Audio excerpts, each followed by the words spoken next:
You're listening to the Good Old Boys Fantasy Football Podcast. Now here's your hosts, Kevin, Derek, and Alex. Alrighty, welcome in, ladies and gentlemen, to another episode of the Good Old Boys Fantasy Football Podcast. I am Derek, and I am joined, as always, by your co-hosts, Kevin and Alex. Gentlemen, how are we doing this evening? I'm bored. The news cycle's a little slow. We got 9 days until the draft. Free agency is kind of stalled out. The only thing that we have newsworthy, right, is all these prima donna wide receivers taking team affiliations off of their social medias. Man, oh man, oh man. What? I'm going to start the show at the tangent. What a bunch of crybaby wide receivers. Debo finally stayed healthy last year. We've yet to see A.J. Brown healthy, and Terry McLaurin has never finished above wide receiver 22 in fantasy projections or in fantasy statistics. What in the world do these guys think they need to get paid Devontae Adams type money for when they haven't done a damn thing consistently? This is outrageous. It's just nothing but money greed. Money greed, money greed, money greed. And I'm all for them getting paid when their contracts run up, but this is a process that everyone needs to go through. You need to show that you can get through your rookie deal and earn that second contract, and then you have a little bit of leeway. But own your rookie deal. Own it. It's like an entry-level position in the company that you work for. You bust your butt to get out of that entry-level position, and then guess what? You move into maybe a management position. Maybe it's upper management. Maybe it's an executive officer one day. But each step along the way comes with more money, but you have to earn it. And if I call out sick for half of the workday, guess what? I ain't getting no more money. I'm going to get told to kick rocks. So, loose comparison. I know it's a little cheesy, but I'm so tired of these guys doing this crap. Like, it is just so overblown, and here we are. Yes, we're talking about it, but it's been burning in me all day long because it doesn't matter what I listen to. People are talking about it and this, that, and the other, and I am taking the stand that I don't care if Debo does or doesn't want to play in San Francisco. That's the team that drafted you, and you are theirs for 4 years, and then you can do whatever the hell you want to do. Suck it up. I mean, you had the option to not sign your rookie contract. Like you did have that option to not do that. Now, I'm kind of with you, Kevin. I kind of fall into that same camp. Kyler Murray doing something similar to, and Kyler's still got a year on this one, and the team could still pick up his 5th year option on that one. So technically he could still be under contract for 2 years on that one. And, while I would agree with him that, him getting to, play for about $5.5 million on his rookie deal, what is left this year, right? Like that's not congruent with what you see the current rate going for, even a journeyman quarterback out there, right? Like we were just discussing Mitchell Trubisky's deal over the course of, his 2-year deal he signed with the Steelers, and he's set to make about 6.3 million this year. So he's actually going to be getting paid more than what Kyler is. So I can see where some of that comes through, but at the same time, like, you made an agreement, honor your agreement, and play that out. Mitch Trubisky statistically is better in the playoffs than Kyler Murray. Oh, snap. So, it's facts. Peng's Picks chiming in here with Joey Bosa didn't sign it at first, and that is correct. Yeah, I think there's only a handful of guys that can get away with doing that, with pulling that. I don't know that wide receivers at a position like that you can play the I'm not going to sign with you, because the penalties for another team getting you are so outrageous that it makes it not even worth it to the other team. Like that the penalties alone make it just a non-starter really for a lot of these teams. So yeah, I think there's something to be said about the market being ridiculous right now for wide receivers. Even bad wide receivers are getting paid, because good wide receivers are getting paid. So I think the market is dictating it. I think these guys understand that your shelf life in the NFL is very, very short in comparison to the rest of your life, but you can make life-changing money if you do it right, if you play your cards right. So I think I understand where they're coming from in terms of getting paid, holding out to get paid. for a better deal. Sometimes there's security attached to that contract. If something happens, if they get hurt, right? Some security blankets there for them, because they do play a pretty injury prone position, right? And it's a position that is entirely dependent on having somebody competent to throw you the football. Like you are entirely dependent upon somebody else to be good in that position. So I understand it. Kevin, I think the reason why you were hearing it so much is because it is literally the only thing coming out of the NFL this week. And so that's what all these talk shows had to talk about, because it's the only thing. We are in radio silence mode as we get into the last final days of the draft, where teams are like, they are as tight-lipped as they're ever going to be throughout the league calendar. Like, there is nothing that's going to get out of these camps that doesn't want to get out of these camps. You know what I'm saying by that? Like if they want something out, they'll let it out. Yeah, exactly. Like San Francisco makes that moves up. Everybody in the world is speculating that it's going Mac Jones. They go with your boy out of North Dakota State, and with Trey Lance there, and nobody outside of the Niners camp, except for you, Alex, because you called that one on the live stream last year. But I think you're absolutely right there. A couple of interesting things in the chat here, and then we'll get diving into the mock draft here. Peng's Pick saying, I wonder if we're going to see the same thing, see this occur for Arch Manning, and then follows it up with if he was the Chargers, he'd play some retribution with the Mannings by signing Arch Manning in a few years there. I don't know that you're going to see that one, but the Chargers are not going to be drafting high enough with Justin Herbert at quarterback to be worrying about Arch Manning. Like, I'm more concerned with where he's going to college right now than I am 3 years down the road. Right, but I love the thought process there and the full circle that thought brings that back to. So it's just fun. It's interesting to see. Arch Manning's going to end up with like Detroit. Like, it's still going to be a bad team is still going to be bad. And right. Carolina or Detroit are going to be, tossing their hat in the ring for Arch Manning. But here's the other deal that we have to take into consideration with this whole deal. The Chargers are no longer in San Diego. They are in Los Angeles in one of the best stadiums that's around. Like, there's a lot better and a major market. And they can't sell a freaking ticket, guys. Right, have you watched those games? Yeah, it's bad. Those Charger games, they're just as bad. Well, but think about how many transplants live in LA, though. Like, how many transplants there are in LA. It's the same thing with Vegas, right? Like, sure, there's a bunch of Raiders fans, but there's also fans from literally everywhere else. Because have you ever met anybody from Vegas? Yes. My wife has family that's actually from Vegas. Well, all right. You've ruined my line of thinking. Thanks, Kevin. Let's get into the mock draft, Derek. Yep. And so one thing too, just to keep an eye out, Peng's Pick wants to make sure that we're very aware of a potential sleeper out there named Malik Willis, and maybe that? I don't know. I've never heard of the guy, but we might talk about him here. He's a defensive end, right? Something like that. I've heard his names around the circle talks and some of that. And Peg's Pick saying that he's a Chargers fan. So I'm sorry, that's a miserable existence. I was say, aren't you also a Dolphins fan, Peg's Pick? Like I think you like the Chargers, but I think your primary team's the Dolphins, aren't they? We need people like Peng's Picks so that the rest of us feel better about our decisions. The problem with the Chargers is they just never stay healthy, right? Like, the Chargers have had really good rosters over the last 20 years.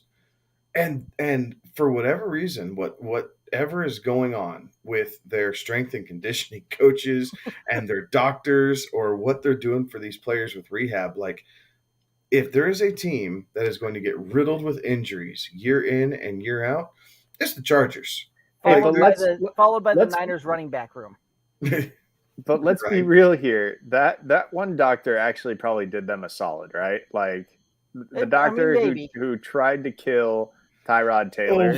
You can't probably say that. did. You mean he tried to treat? We'll leave it at that. Tried to treat Tyrod Taylor. Jeez, Alex. He might have done them a favor, right? So they certainly got to see what they spent their 6th overall pick on earlier than I think they were ready to, and it's panned out for them. I see where you're going with that one. All right, let's go ahead and we're going to start rocking and rolling. So just kind of set the stage for everybody out there listening and watching how we went through this and how we determined what picks are going where. We split it up and we rotated around. So Alex took the first pick. Kevin went second. I went third. Alex took fourth. Kevin fifth. Me sixth. And it rotates around through like that all the way through. No trades were allowed in this at all. So you couldn't, put a trade out there to move up or down, any of that kind of stuff. So the picks are going to stand as the draft board currently sits. And we're going to just rock and roll through this thing and let y'all know kind of who we got going where and kind of why we've got that pick going. And Alex, I do believe that you are on the clock here first. With the first pick in the 2022 Good Old Boys Fantasy Football Mock Draft 1.0, the Jacksonville Jaguars select Aidan Hutchinson, DN out of Michigan. I like it. Were there any other thoughts, any other contenders there for the Jaguars up first? There were. And honestly, I think the next two dudes that we talk about are in contention to be that first pick. And I think I'm not surprised if they go one way or another. I think, honestly, it comes down to preference at this point. Do they make a better connection with somebody, on a personal level?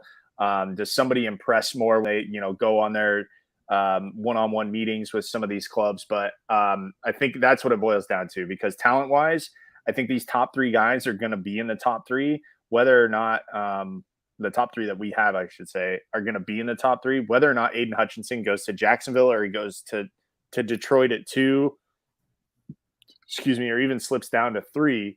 I think that's solely going to be on the choice of the, general manager or owner that's making the pick. So I think that Hutchinson goes number 1 overall. I think he's a consensus number 1 overall. Having said that, I wouldn't be surprised if the guy that we're about to talk about ends up going number 1 overall. All right, Kevin, that puts you on the clock. Number 2. Number 2, I have Trayvon Walker going to the Detroit Lions. My personal board, I have him going 1 overall, but for the purposes of this exercise, Alex took Hutchinson, so it allowed him to fall down the board to me at number 2. I think he just fills so many gaps for the Lions right now.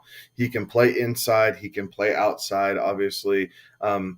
He showed his power and explosiveness at Georgia this past season. And he's kind of a freak athlete. Like, if you look at all major measurables that you put these athletes up against, Trayvon Walker finished no worse than 12th on any statistical category and finished in the 97th percentile in, I believe, 4 different categories. Like, he is an athletic freak. Kayvon over Walker. Do you watch football, my friend? Get out of here. But Kevin's no, his Georgia fandom there as well. Well, there might be a little bit of that in there. I thought Thibodeau should have came out last year. Thibodeau should have came out last year when he was the consensus number 1 overall pick. He felt like he had unfinished business. I can respect that, trying to honor his commitment to Oregon. So I don't feel like there's anything wrong with that. But on a personal level, I mean, he was a shoo-in for number 1 overall, and Alex thinks there's a top 3. I think I could think Kayvon Thibodeau, we could see him slip down the board to possibly as low as 8. Like, I think if he's going to be that top end guy that we could potentially see fall down the draft board, only because when he did come back from injury this past season, he didn't look so great. But we're going to talk about him in a second. Walker fills the need for the Lions. Like I said, inside, outside, he obviously knows how to stop the run. That's Georgia's number 1, goal in life, is to stop the run. And that is where the Lions got gashed last year, was against the run. So he can chase it down from the backside, or he can help set the edge on the strong side. So I think he's a very, very strong shoe-in here for the Detroit Lions at 2. Gotcha. James Dave is saying that he's not going to say anything because he thinks that Walker could end up being just like Jadeveon Clowney. So interesting analysis there. I'll give you that one. Third pick.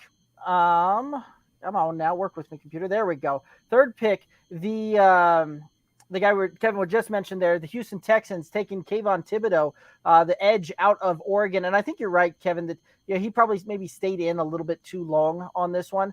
You also made a very interesting point before we came on the air, and I really liked it, so I'm going to share it here as well, that Kayvon Thibodeau coming back off of that injury, should have pulled the same thing that Bosa did coming off of injury, just sit the rest of the season out and let the tape speak for itself. And it probably would have actually helped his draft stock being right here in this current situation. But Kayvon Thibodeaux is a guy that a lot of people are very high on. I have seen, it's one of those that he has slipped a little bit in favor with some of these mock drafts here. But I know early on the initial thought out the gate was, who's the number one? Is it Thibodeaux? Is it Hutchinson? I saw a lot of those arguments, a lot of those debates going. I would still lean the Hutchinson over Thibodeaux route there as well. But I do think that the Houston Texans get here and go, man, we could really use an edge rusher and do that.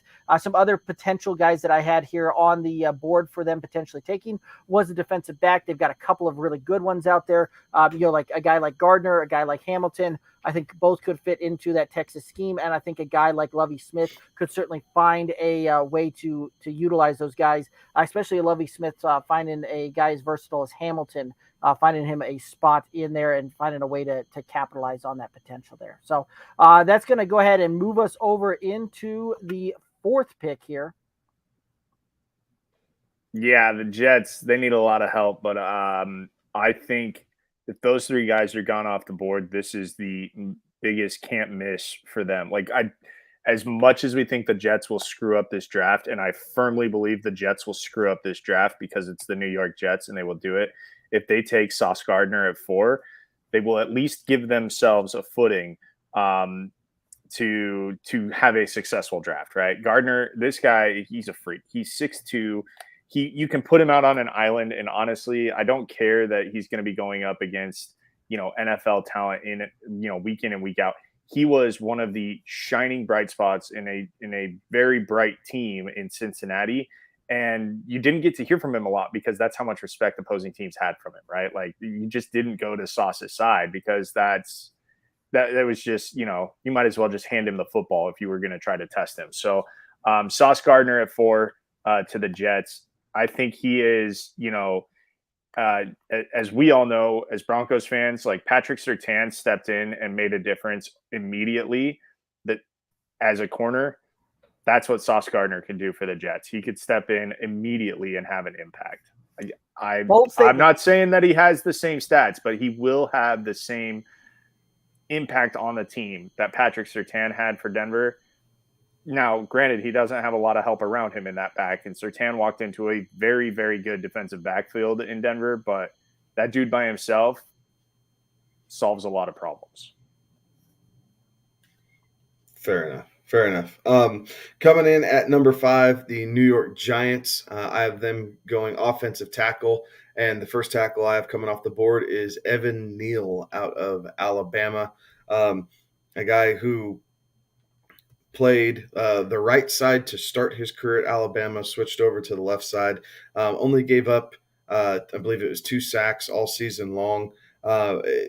Plays the run very well, obviously, only giving up 2 sacks. He's very reliable in pass pro.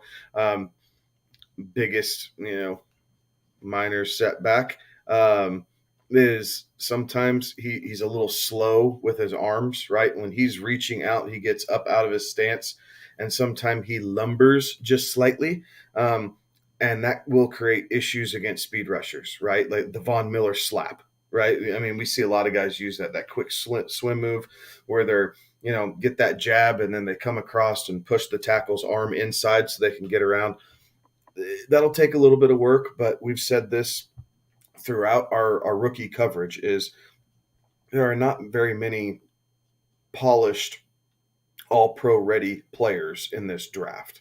It is not fully star-studded, but there is a lot of very solid talent and a lot of depth-worthy and building towards talent in this draft. And I think Evan Neal fits that mold as well. Yeah, I would agree with you on that one for sure. That's going to bring us to the 6th pick, and the guy that I've got going here to the Carolina Panthers, Malik Willis, who's kind of been a guy that has been rising up the boards here ever since the combine, potentially being the first quarterback off the board here. I think that this is one that you could see Matt Rule and Carolina take their guy here and try and move on from the Sam Darnold experiment here. Again, so it'll be interesting to see there. Now, the Carolina Panthers had some other options here, and there was a lot of ways that I almost went on this one instead of Malik Willis because they're also looking for offensive line. So you've got guys like Ikuanu still out there who looks to be a very, very good guy. You've got needed edge over there as well. So guys like Jermaine Johnson still out there. Charles Cross, another offensive lineman that I think all of those guys could fit a bill very well for them right here. But Malik Willis is the route that we're going here. First quarterback off the board. Do you all right, let me rephrase this. What, if any, consideration did you give to like a Kenny Pickett who had a relationship with Matt Rule previous to this coming into the draft?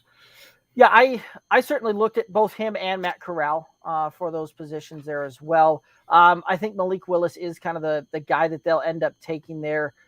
Is a guy that can certainly fit what we've seen Matt Rule really like his offenses to do in the past here from the college level side of things. He hasn't necessarily had that hyper athletic quarterback, that true dual threat here at the NFL to see. But even when he was down there at Baylor, like they definitely utilized an athletic and a mobile quarterback very well down there when he made some runs down there in only his second year at Baylor.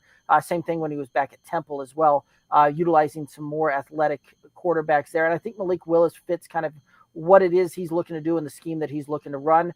Not only that, when you putting some of his athleticism back there with dynamic playmakers like a Christian McCaffrey, like a DJ Moore, I think could do some very interesting things to potentially unlock that offense.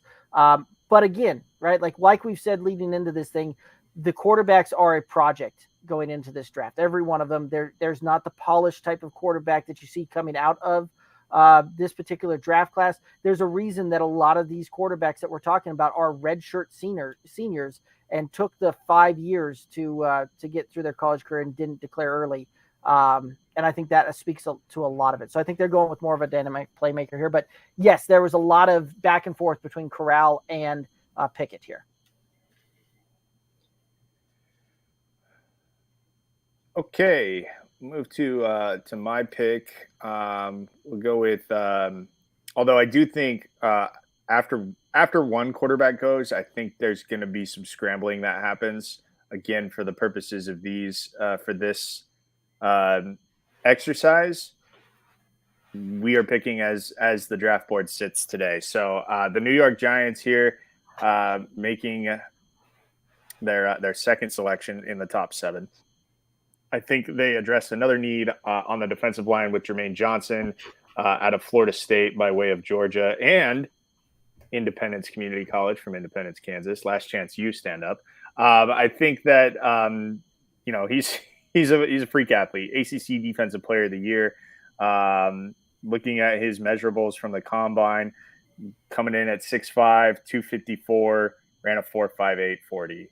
So he's got a motor to him. And some quickness. So I think we're seeing that.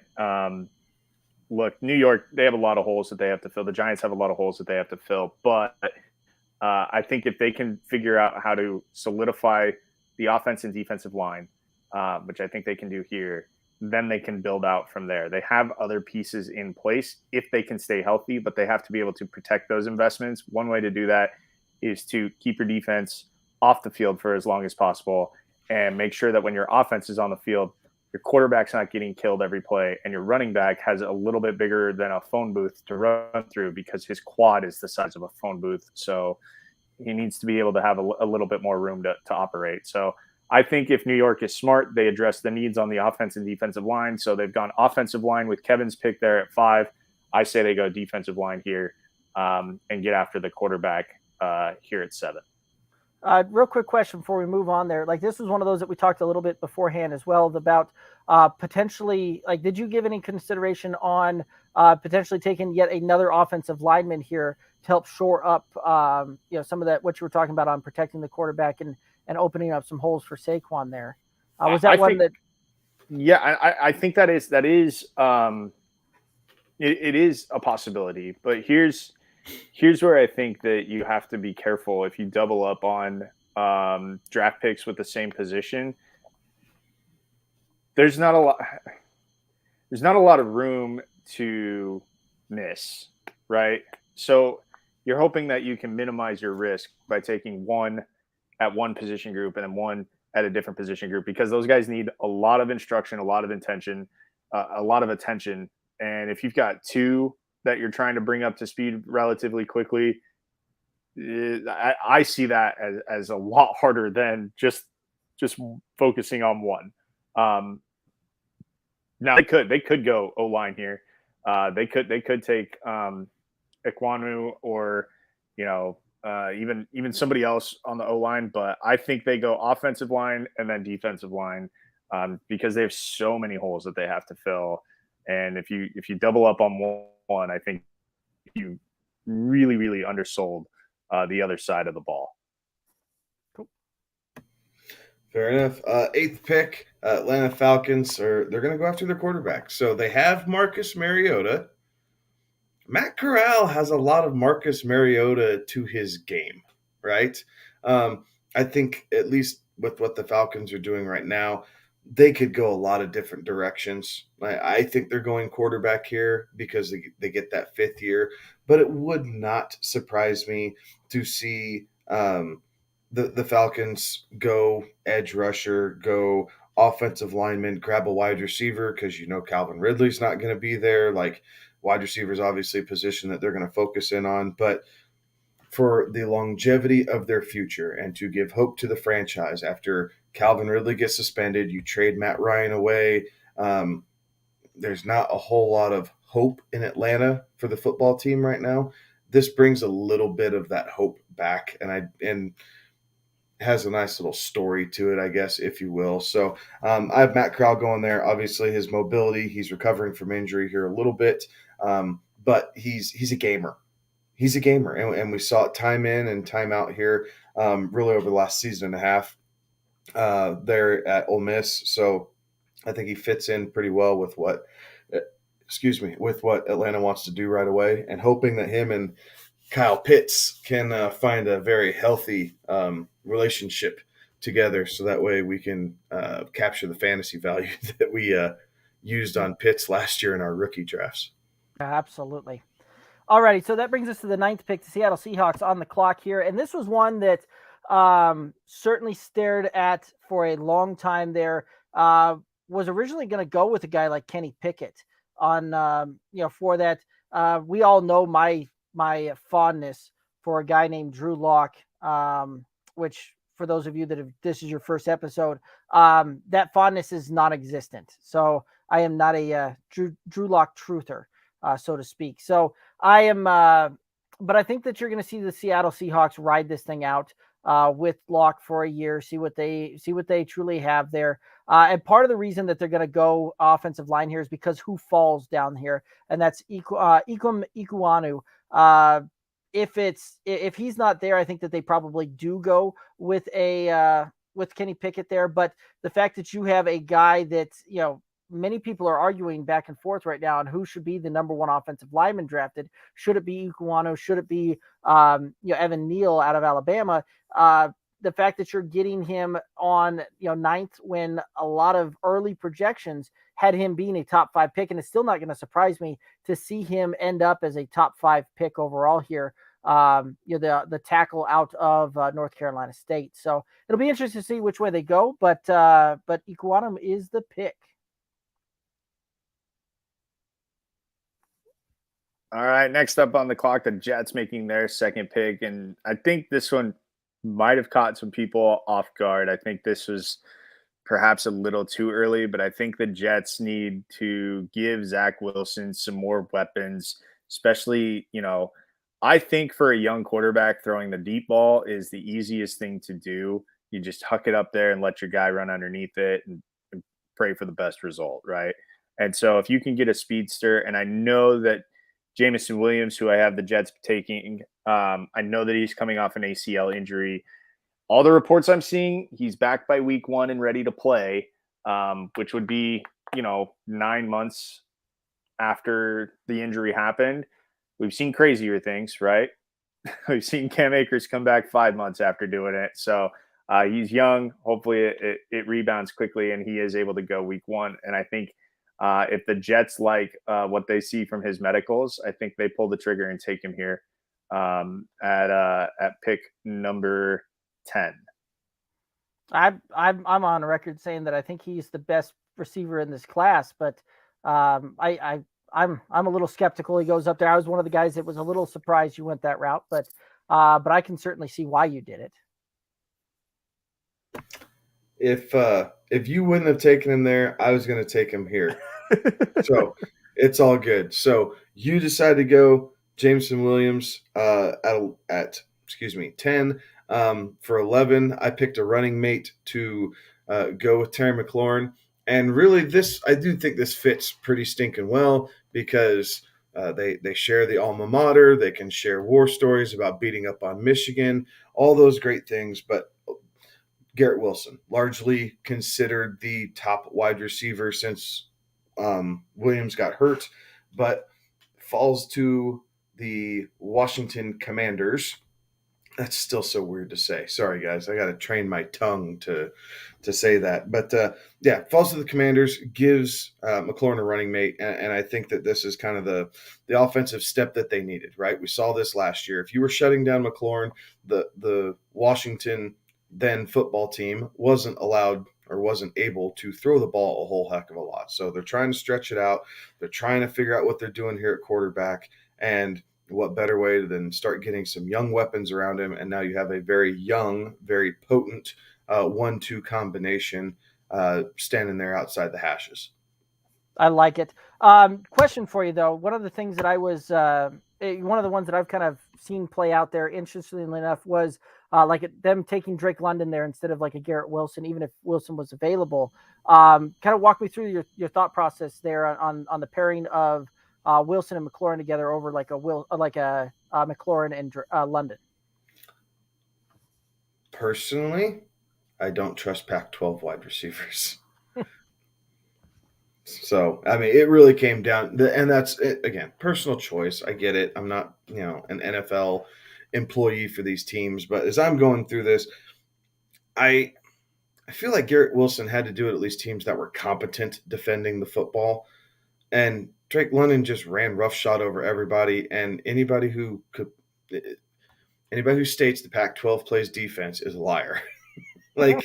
I just don't believe that. I've seen enough of those games. I watch the Pac-12 after dark. I stay up till midnight every Saturday night during college football season to make sure I'm at least consuming, some of this Pac-12 football since I bash it so much. But while Drake London's a good receiver, I do think he will do well in the NFL in some regards, I think that Washington is going to go this route, and it's twofold. Going back to my opening comments, is you bring a wide receiver in, and really of any caliber, right? Drake London, Garrett Wilson, Jameson Williams, whatever. You bring a wide receiver in at 11, maybe McLaurin's not pushing for that new contract so fast because he's like, well, man, maybe this guy's going to take my spot now, and maybe he has to take that step back. So there's a bit of gamesmanship involved with this from Washington, and it wouldn't surprise me to see Dan Schneider and company try and send a message through the draft one way or the other. Fair enough. Alrighty, so 12th up, we've got the Minnesota Vikings on the clock. They're going to take the cornerback out of LSU, Derek Stingley Jr. And this was an interesting one there as well because of the fact that, in the past, the Vikings would, and Alex would attest to this as well, that the Vikings would most assuredly be taking either a cornerback or a wide receiver in the first round here. And I don't know that there's necessarily going to change a whole lot here. Stingley is a very, very good cornerback here. That cornerback is a position of need for them. The other positions of like high positional needs that they've got there, defensive line, tight end. This is not a draft where you're going to come up into the first round and get a tight end with this one, even with some of these guys showing out well and having some good measurables there. So that leaves with defensive line and the fact that Derek Stingley he seems to fit kind of what Minnesota is looking to do on the defensive side of the ball. I think that they're a very good fit together. So that's the route that I've got them going. it's a new regime in Minnesota, but I think they get the same results too. I think they still go defensive back. All right, Houston on the clock. At 13, they go Kyle Hamilton, the safety out of Notre Dame. I just think it makes sense here. I think honestly, where we're at with what they need, he's best player available at this rate for edge rusher, defensive back, O lineman. I think he's a guy who can fill the void on the back end of a defense, and with his size and his speed, and with Lovey, it just seems like Houston goes defense here, and they go safety to try and slow down some of these other teams in their division.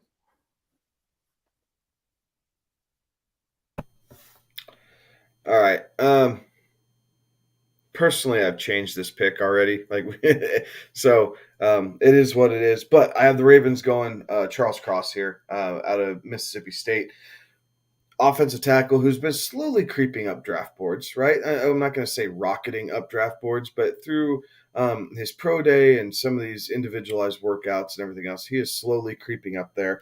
I do think that Baltimore needs some offensive line help, not only to keep Lamar Jackson clean, but to help ensure that the running game is as potent as possible.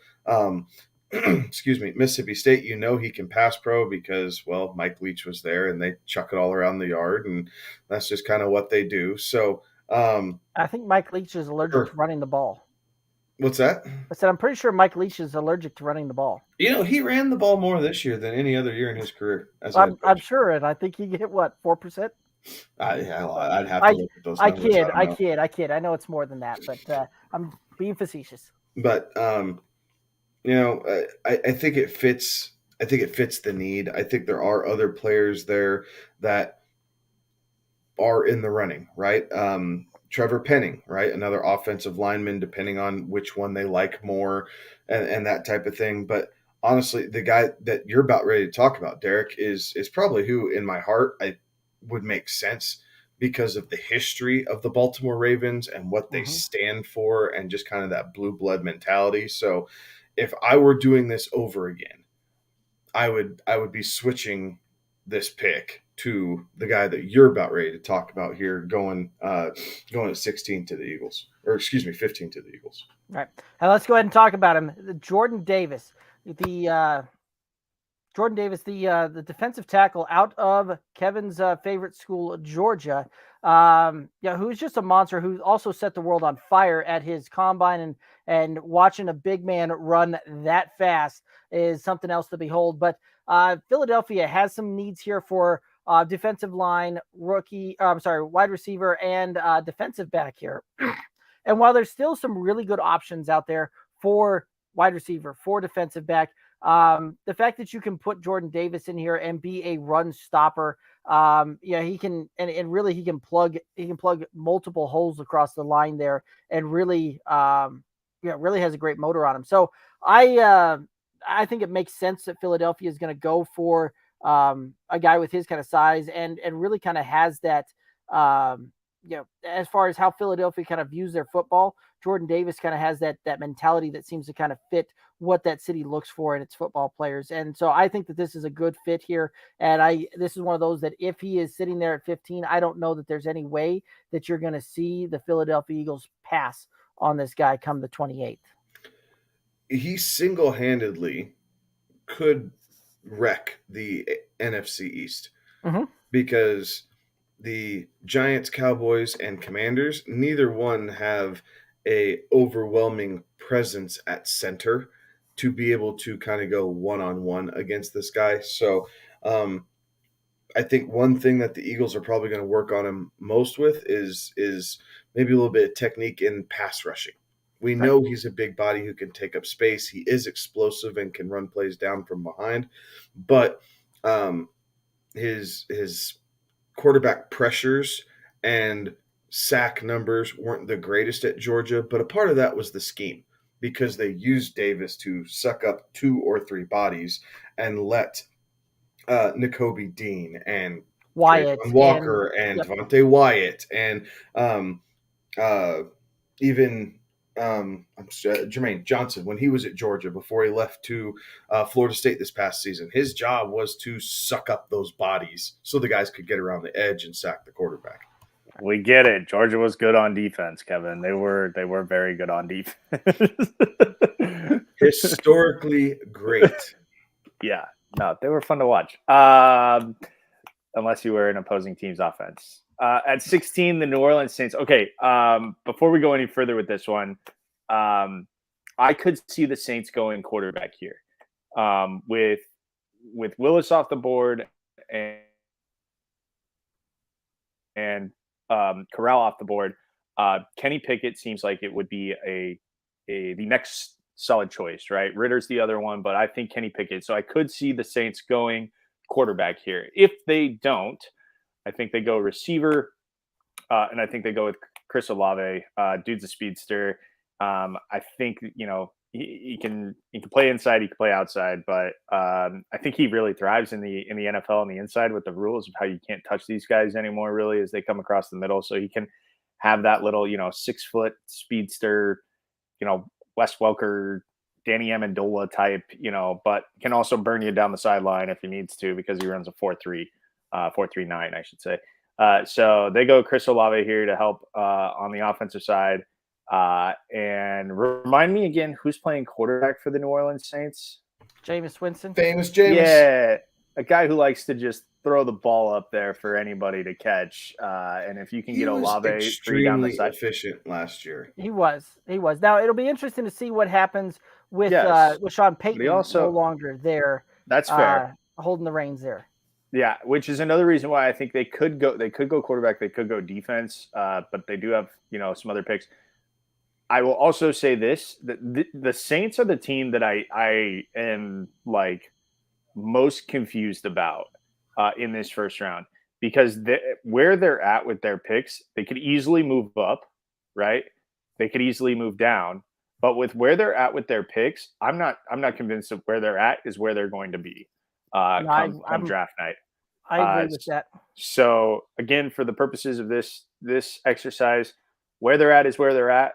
But I wouldn't be surprised if the Saints, if there's movement with the Saints up or down with either of their picks that they have, if they find a good dance partner to go with. So yeah, I've gone Olave here. I could see them go quarterback. They could definitely go defense if they decide to trade away their second pick. If they just have the one, they could go defense because of who they've got as their head coach now. Defensive mind. So there's a lot of things that could happen with the Saints. They are, to me, the biggest wild card in this first round with what they can do, because we've already kind of seen them have some movement already, right? So now what, right? I don't think they're done, but I've gone Olave here. Right. I can get that. And you're right. I don't see why you necessarily move into the middle of the first if that's just where you're going to stay on this one, having picked so close together. So I think you're right. I think they're probably going to have something on the move, but we'll see what happens on the 28th. That's one.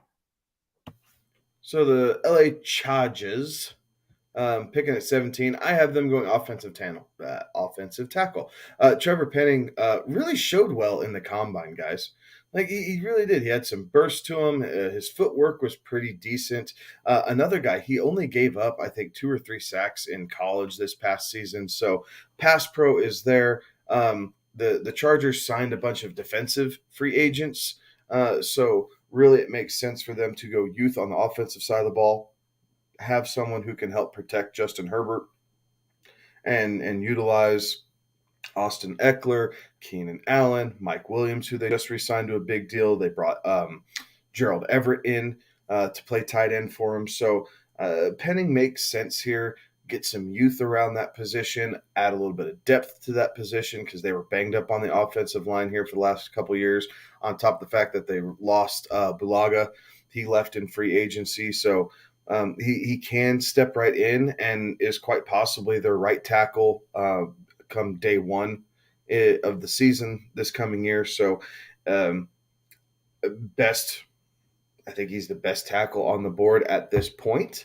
And it's definitely a position of need for the Chargers. So I do think this goes very well together in their pairing. Yeah, I like it. I like that one a lot there.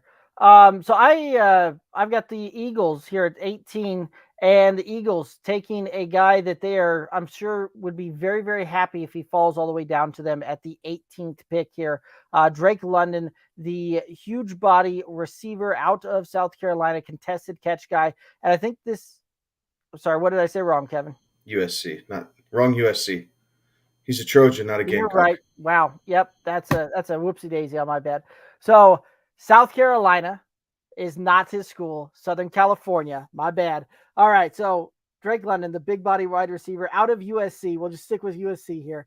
A contested catch specialist. And this is one of those that I think this is a move you make that's going to allow you to put Jalen Hurts in a position to succeed here in your passing game, because you've got a guy that you can stick in an X. He fits that archetype from a body and a frame standpoint. You were able to see Devontae Smith really kind of float around there and move across different deals there, so that he can work either the inside, work the outside there, and can really showcase a lot of his skills there. So I think that this makes a lot of sense for them.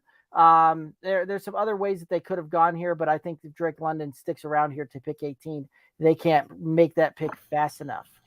Bonus question for Derek. Who was the last Southern California wide receiver that the Philadelphia Eagles drafted?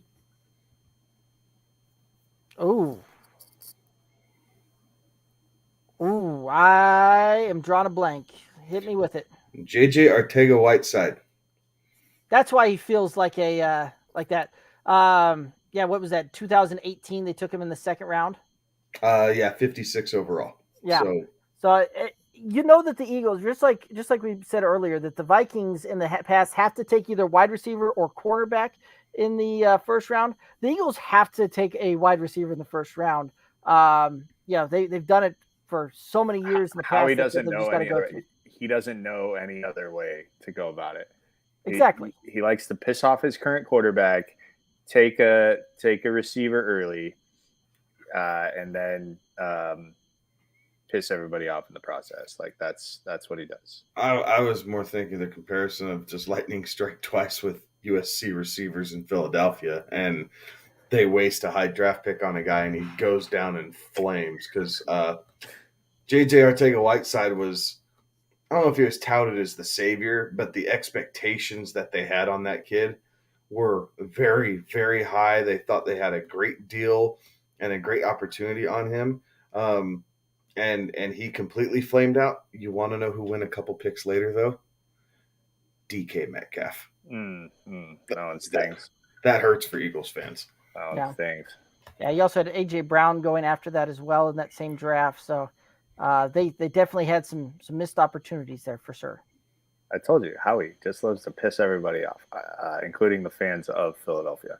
Okay, to 19 now, the New Orleans Saints back on the clock. Again, I think they could go quarterback here if Pickett is still around. I think there is some more strategy here. I think they might have safeguarded themselves. They know that the Chargers and the Eagles aren't going to take a quarterback. So I think they might safeguard themselves here. If they don't trade, they know what they can take and still know that they can get quarterback later at their next pick. So, man, the Saints are so intriguing come Thursday night. They're going to be just like one of those things. It's like, what's New Orleans doing? What is it? Can we just have a camera, a live stream of the War Room in New Orleans? I just want to see what's going on in there because I don't know what they're going to do. So again, I don't have them going quarterback here, but they very easily could. So I've got them taking George Karlaftis, the D end out of Purdue. We talked about him. You can find his player profile that we've done on our YouTube channel, I believe, Derek, if that's up there. I can't remember if that one's up there or not, but it is. Yep, it is up and live.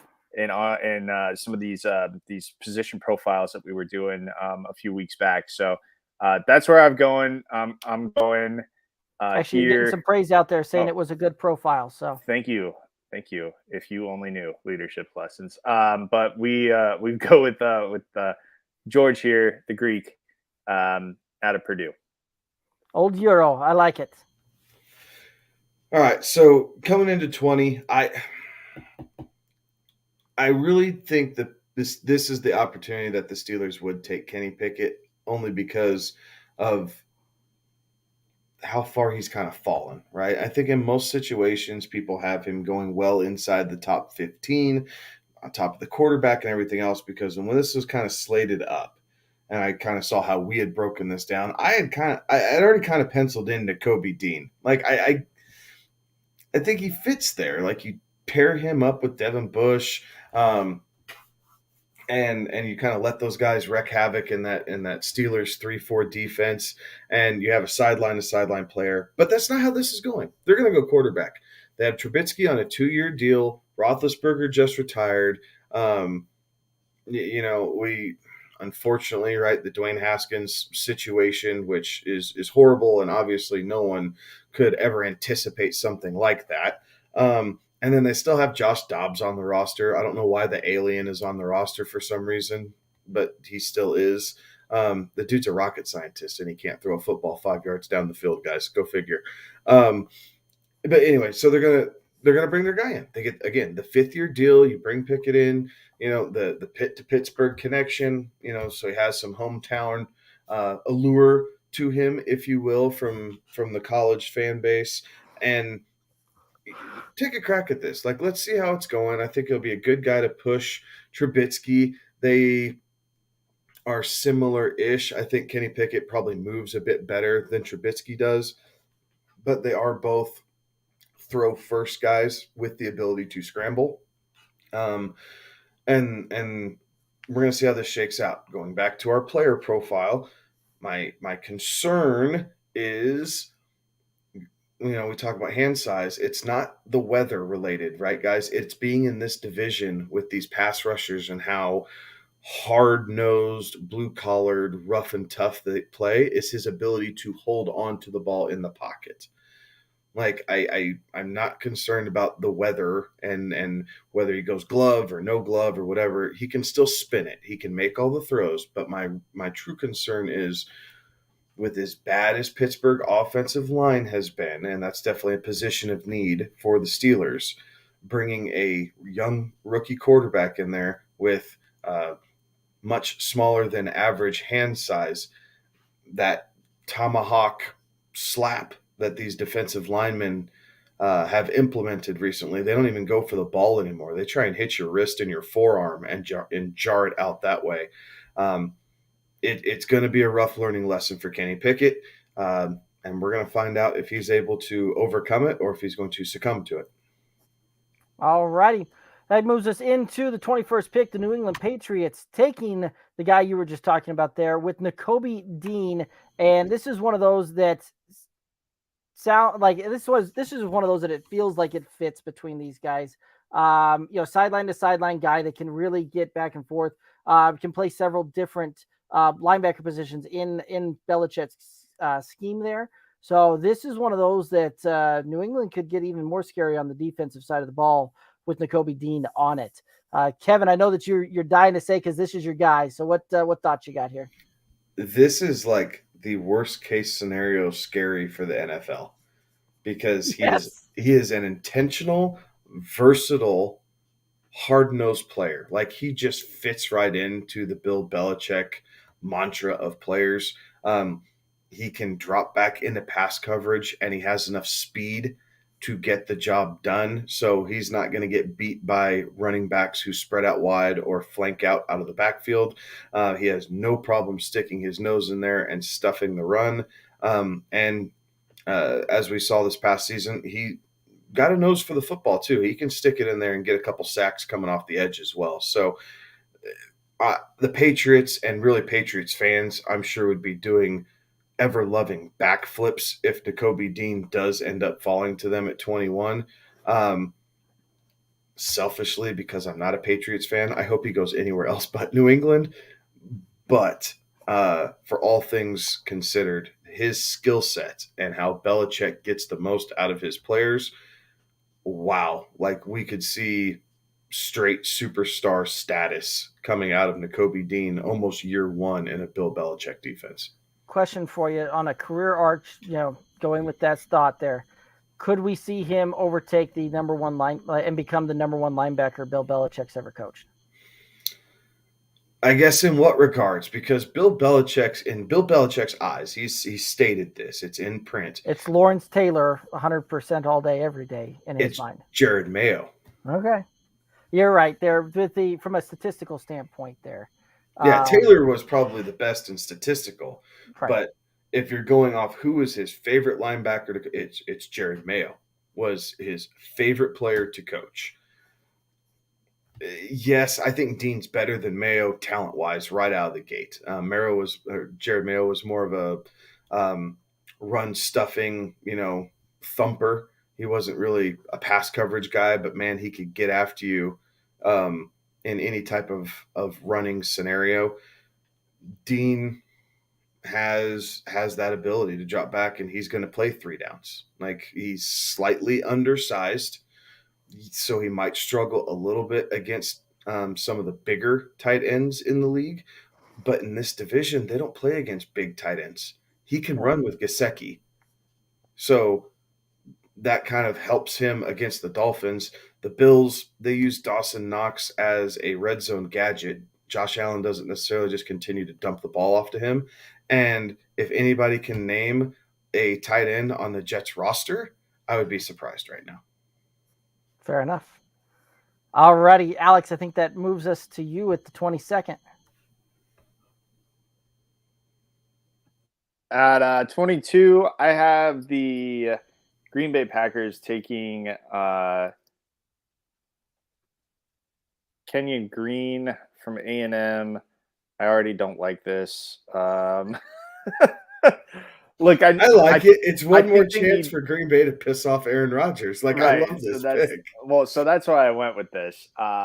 They need tackle help more than they need interior O-line help, but he can play both, I guess. But it is the thing that Aaron Rodgers would like the least.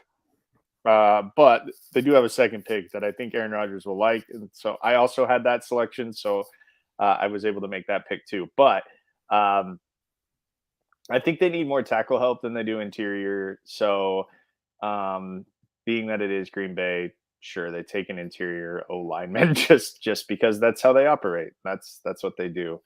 But I could see them going tackle here or defense just to really, really drive the screws into Aaron Rodgers. Look, man, we paid you. We're still doing it our way.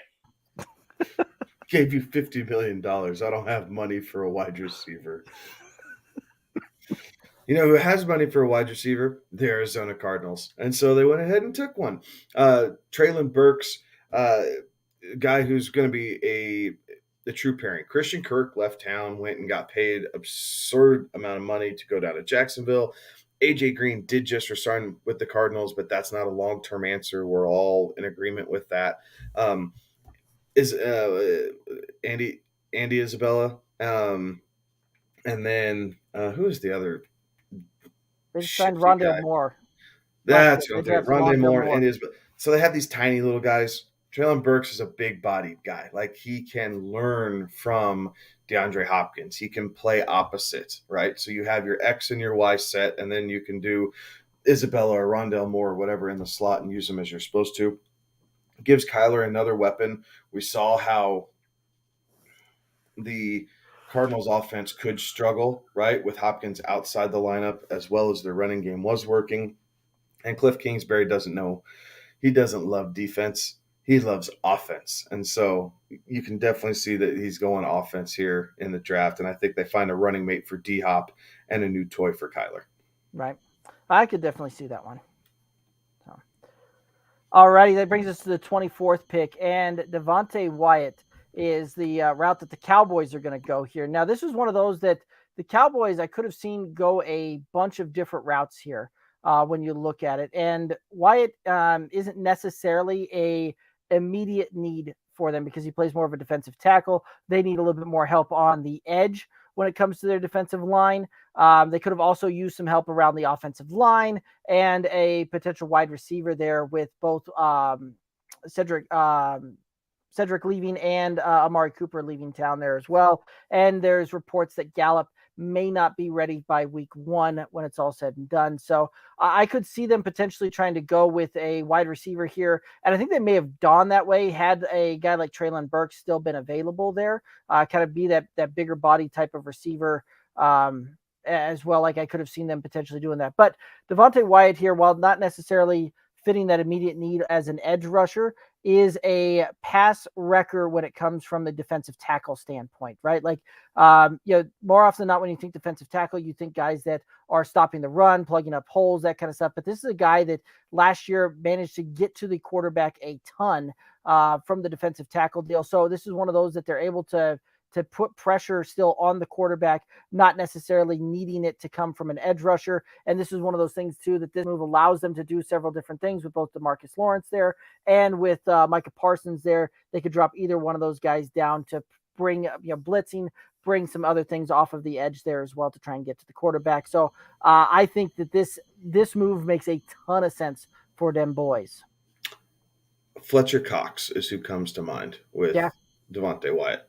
A guy who I think the Cowboys will play more at D end than D tackle if this is where it goes personally. But to your point, like he can get to the quarterback. He's very good at setting the edge. When him and Jordan Davis were playing side by side, so it would definitely help fix some of the Cowboys' woes to continue to build up the defense.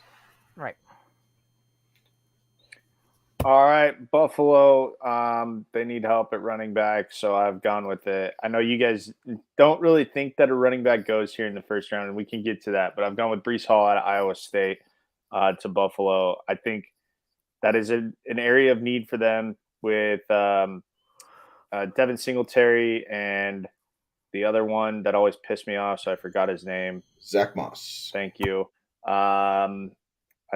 They've pissed me off so much that I've tried to completely dismiss their names from my my brain altogether. But I think they go running back here. Well, I think it's risky to go running back in the first round. I think that's what Buffalo does. But you guys don't like running back. Tell me why. So I don't like running back in the first round this year. Right? I was shocked when Jonathan Taylor didn't go in the first round. Yep. Same with DeAndre Swift a couple years ago, right? The Chiefs went CEH, and I thought for sure Swift was going to be the guy there. Ended up sliding a couple picks, went to the Lions. Jonathan Taylor went to the Colts, and this is history as we have it. I don't love this pick for the Bills because I think they already have Breece Hall on their roster, and his name's Devin Singletary. And I think if you're going to go ahead and draft a guy and you're not, definition of insanity, right? Let's keep doing the same thing and expect a different result. Don't draft the same type of player then. Like you need to change it up a little bit. Breece Hall definitely has the makeup of probably being the most 3-down ready running back. But I personally think that the Bills would be better suited to find a young, long-term running mate with Diggs or continue to protect Josh Allen than get into the running back position. It's just my personal opinion on the matter. Yeah, that's one of those that I could see that, but a guy that so far has fallen down the draft boards pretty considerably from where a lot of people have him projected would be like a Trent McDuffie. And I could see them going with a cornerback here. Like that feels an immediate need. Buffalo has long since put a lot of emphasis on their defense. So I think a Trent McDuffie actually fits the bill more so on that one. I like the wide receiver pick there as well. You got Emmanuel Sanders no longer in town. You got what's his name? Gabe Davis.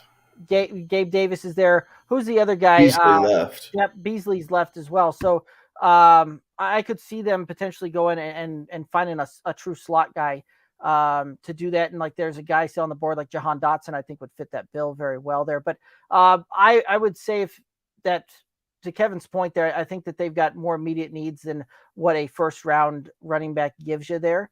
Breece Hall, though, is a great running back. I just don't think that this is a class for necessarily outstanding running backs. I think the quarterback class and this running back class are both classes that don't have some of the fanfare. And I'm not expecting some of the fanfare as the previous draft classes or next year's draft class. Speaking of Jahan Dotson, that's who I have Tennessee picking at 26th. Another team with wide receiver drama going on here. And yes, Jahan Dotson's probably more of a slot receiver than a true X like A.J. Brown, but the pressure's still there. It gives Brown a running mate that, for all intents and purposes, he'd be the true number 2 in Tennessee right there, right? Then there weren't really many options once Julio Jones went down. A.J. Brown was in and out of the lineup just a touch last year. So they definitely need some depth there to help be able to utilize their play action pass game with Derrick Henry back there lined up behind Tannehill. So I think this fits here. They're this late in the draft. I could see him going offensive line here as well, depending on what their specific likes and thoughts on who's left are. But I do think that wide receiver also fits the bill, because if you don't have anyone to throw the ball to, it makes you extremely one-dimensional, and even Derrick Henry has a hard time running with 9 and 10 guys in the box. Right. Well, and this is one of those two that Robert Woods, you don't know what he's going to look like when he's, if he's going to come back right off the bat there as well. Interesting thought, though, that I kept playing around with is, what if Breece Hall actually falls here to Tennessee? Yes, Derrick Henry, but Tennessee has a record of doing this, where they draft their next running back that they see that could be a long-term potential, big time back for them, right behind a guy that's currently already doing that. Derrick Henry sat for the first couple of years behind DeMarco Murray down there in Tennessee, and I could see them pulling something similar should he still happen to be on the board there too. So that brings us to number 27, the Tampa Bay Buccaneers. Tampa Bay Buccaneers, I think they're going to go with an offensive lineman here. They also do need some help along the defensive line and tight end as well. We don't know if Gronk is really going to be back yet or not. I'm planning on him being back, but not official yet. O.J. Howard also leaving town during the offseason there as well. So I think that they're going to go with an offensive lineman like a Zion Johnson, the interior lineman out of Boston College here. And I think that's where they'll go. They're kind of set at a lot of other positions. They could potentially go with, defense there as well. But I think that offensive line's their move here.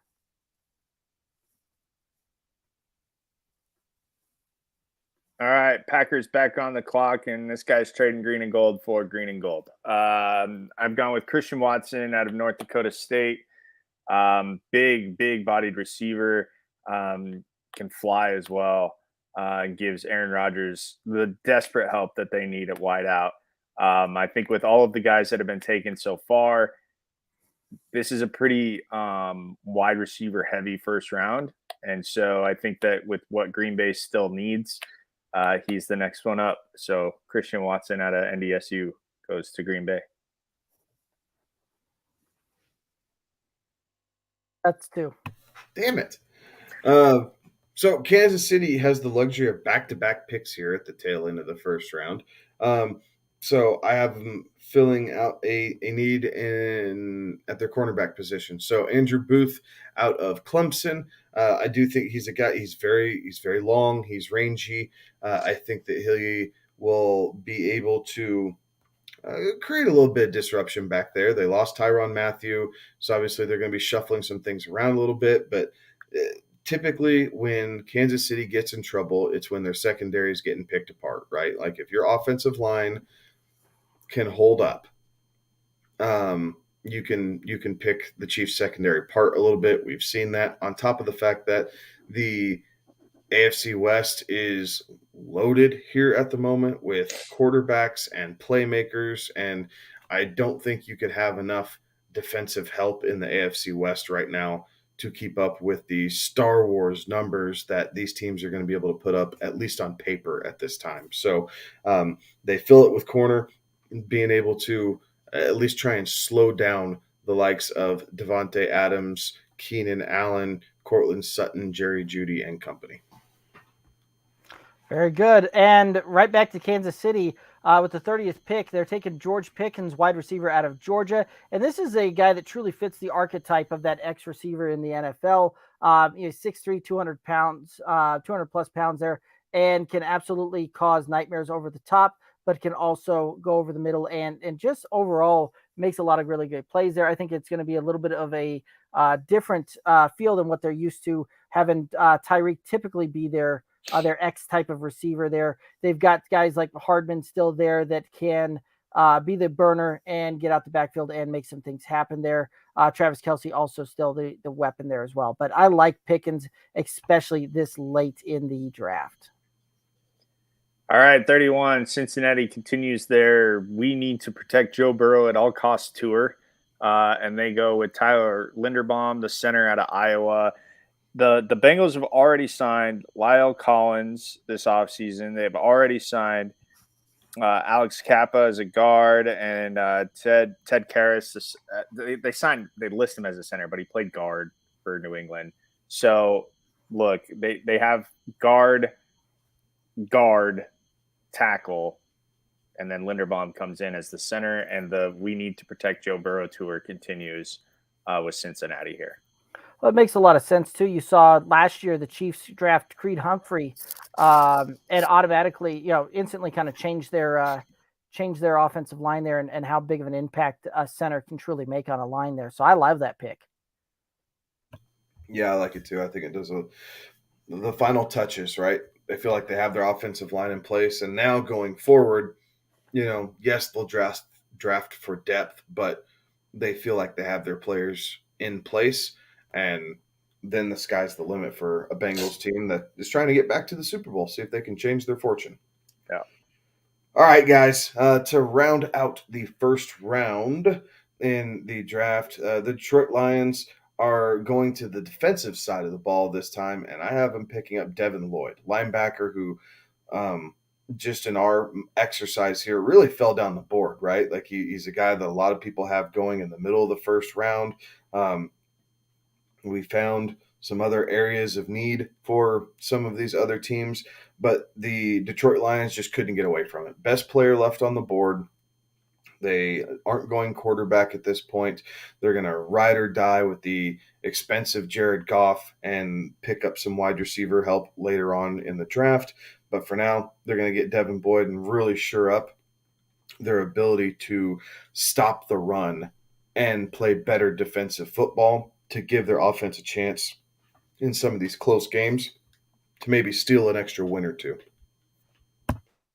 Yep, I think you're probably right there. Interesting thought, though, that I'd have here is if a guy like Trent McDuffie actually does fall, because he, to our exercise here, has now fallen out of the first round. That's another guy that they have projected being like, somewhere in that middle type of first round pick there. And Detroit does need help at a cornerback. So it could be interesting to see if they go that route and see if Devin Lloyd falls to him in a couple more picks. But I think that you're probably pretty safe to assume that, a guy like Trent McDuffie would be sitting there at pick, I believe that's 34 that they've got in the second round there as well.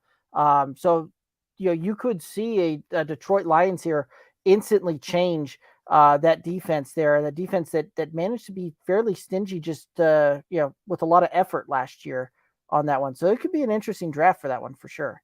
So, well, guys, that kind of brings us down to the end of the picks. What surprised you? What didn't surprise you?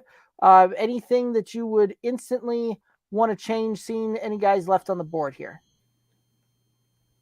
I think most of you mentioned Trent McDuffie. I think mainly what I would change looking at it is probably shift players around just a couple different spots, right? Yeah. Like I mentioned, Jordan Davis going to the Ravens because they have, get back to the Haloi Nada days and really have that big body there in the middle.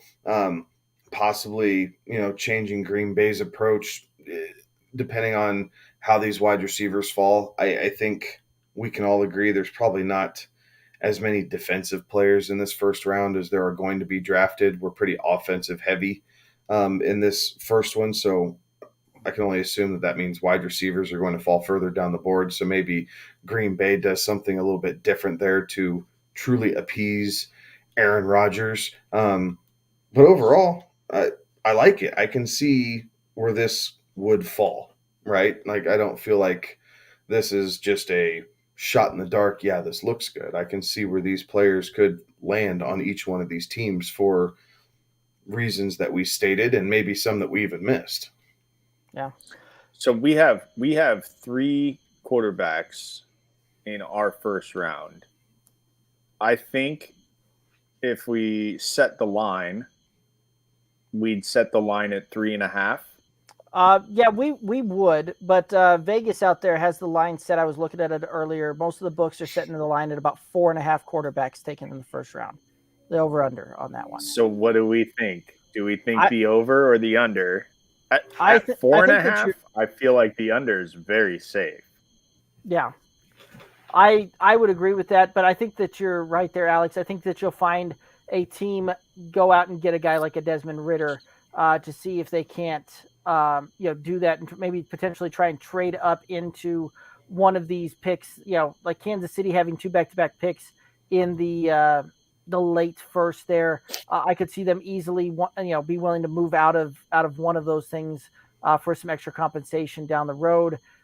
Same thing too, right, with Detroit. Like if somebody makes a play to come up there and try and get, a Ridder at 32, I don't see them standing that pat on that. I could also see Detroit potentially trying to take Ridder since you're still married to Jared Goff with that contract for at least a year or two. You've got Desmond Ridder that you can sit back there.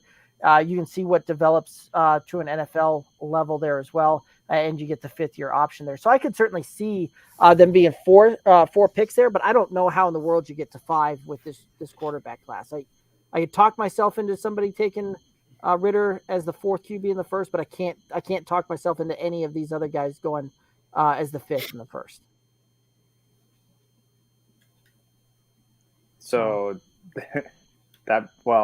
I'll bring it back full circle as to what we were talking about at the start of the show. And the reason why you take the quarterback in the first round, right? Is you get the 5th-year option. You get them on the cheap before they get expensive. Because what are we seeing quarterbacks go for now? Even the middle of the pack quarterback that's not on his rookie deal, you're talking in that $30 million range, right?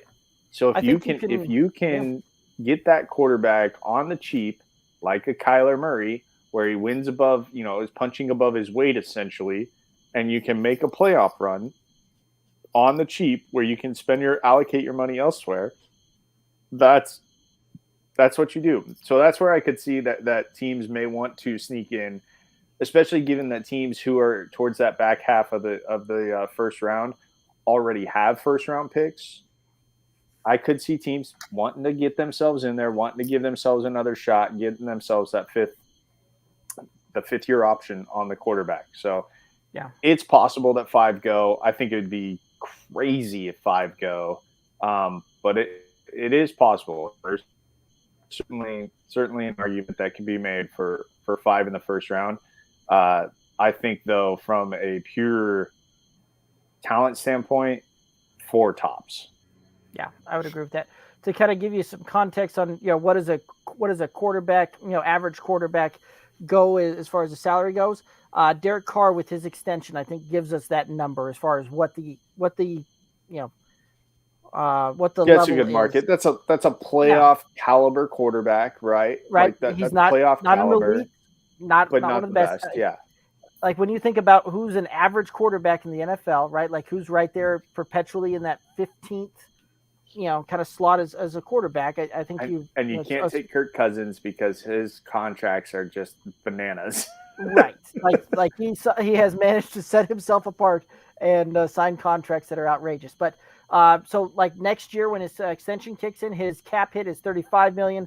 The following year, it's almost $44 million there as well. So Jared Goff's contract in like 2024 starts looking real appetizing to teams at 30 million right there. Because again, I'll sit there and go on record saying that I think Jared Goff is better than any of these quarterbacks that are coming into this draft class there, and will likely continue to be so in about 2 years' time. So He's got tiny hands too. You guys remember all that? Yep, I do. So, but interesting deals there. Any final thoughts out there as far as the actually one more prop that I see floating out there, and I know Kevin, this one you'll have an opinion on. Over under does Georgia set the new record for most players in a single draft drafted? What's the old record? I think they tie it. I think it's 13. Oh, sure an entire draft? Yep. Sorry, I was focused in on the first round.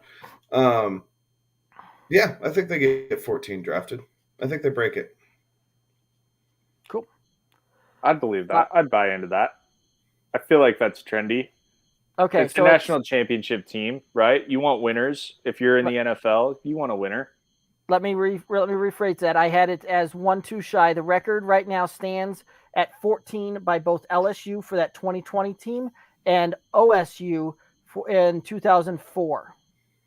Man, I think they get 14, so I'm going to say they tie it. Like, I'd take the push, honestly. I don't know, as I'm running through that roster in my head, where that 15th player would come from. Yeah, it's tough. Necessarily, but in the 7th round, maybe you just take pedigree, right? Like if there's a guy who hasn't been drafted, no-name school, national championship caliber, I could see all things created equal. You take the pedigree behind it and see if that kid can make it. But I think that's going to be tough, man. I think we're looking at 8 defensive players and 6 offensive players, and it's going to be your 14 right there. Yeah. All right. I can certainly see that. Well, guys, any final thoughts out there for viewers and listeners? Stay tuned. Tune into the socials, right? YouTube, Facebook, Instagram, TikTok, Face Talk, whatever, all the things, right? So at Good Old Boys FF, thank you for tuning in. We'll do another mock draft 2.0 here coming up, and we are 9 days away. We're 9 days away from the NFL draft. Like, it's about to get exciting, because right after that starts, we get into team breakdowns. We start having rookie drafts for our dynasty leagues. Like, whole bunch of fun stuff to be talking about, and how it's going to impact your fantasy rosters coming up in 2022. So stay tuned. Love it. Alex, any final thoughts? Yeah, I mean, this is, again, like I was saying to start the show, I think NFL teams are starting to go into radio silence. So don't expect too much in the way of, chatter from the league. But I would say, keep it tuned to our socials, because we've got plenty of stuff churning out for you. Absolutely. And again, those handles, you can find them Twitter, Instagram, Facebook, TikTok.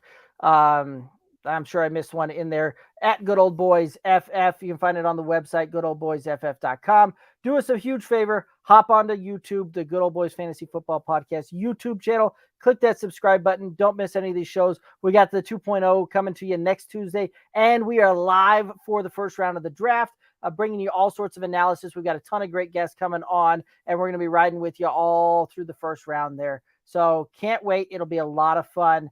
For Kevin and Alex, I'm Derek. Have a good one. Be safe.